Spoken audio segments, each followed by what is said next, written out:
So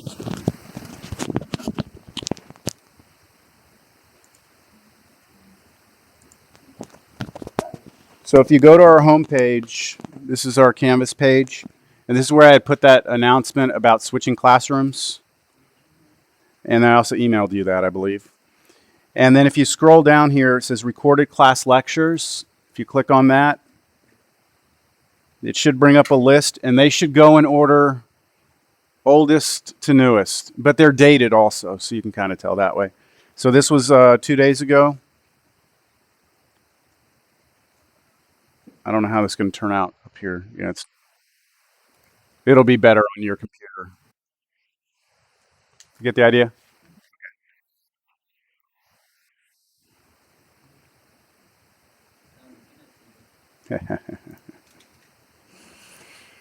All right, let's get going. Any questions on homework? Any questions on homework? Specific things. Remember I said I could give you a quiz today, right? Out of homework? Everybody feels okay about homework?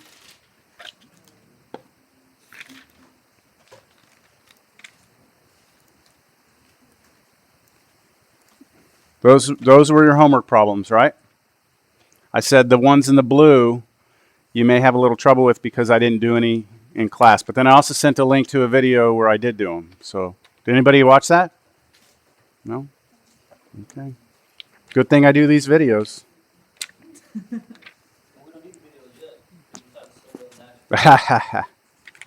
That's what it is, huh? Okay. Well, I tell you what I was going to do is I was going to come in here and give you a quiz on one of the blue problems. So if that happened, okay. I'm not going to do that to you today, but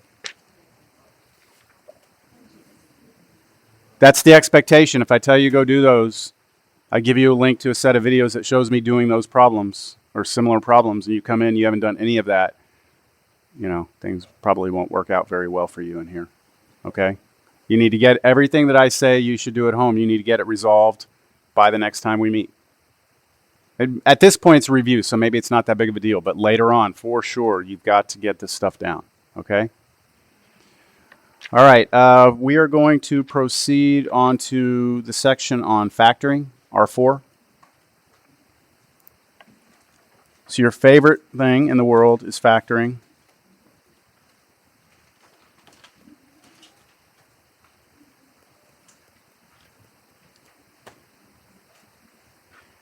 And I was in my 0303 class yesterday, and we did some problems that required factoring, and they couldn't remember the steps. A lot of them couldn't remember the steps for factoring. So let's see if we can kind of list out what the proper steps are for factoring something.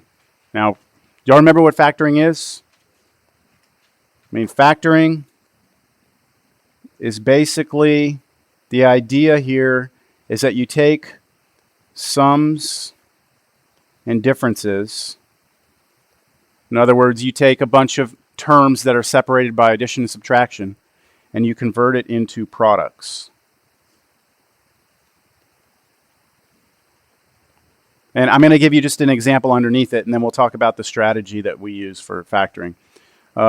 Here's something I would expect everyone here would know how to factor. X squared minus 4. That's a difference of squares. And that factors, right now it's two terms, right? X squared is one term separated by a minus sign, then the other term is 4.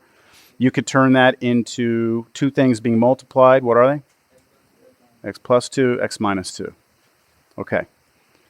So that is just an example of what factoring is. And hopefully you saw in 0303 or in a class previous to this that the importance of factoring is when we try and solve equations, factoring allows us to break it up into products and then set each product equal to 0 or whatever it is. So factoring is important for us. Now let's talk about the strategy. How do we factor? Steps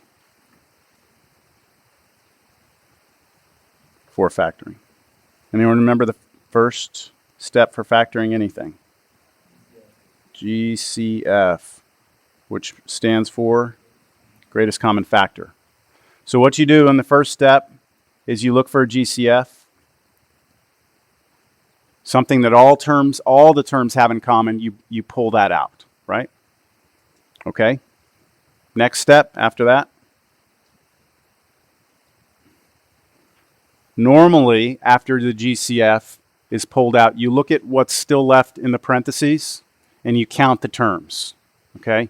So you count your terms.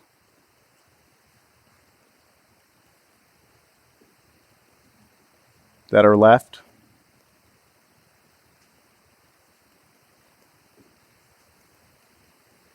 After the GCF is factored out.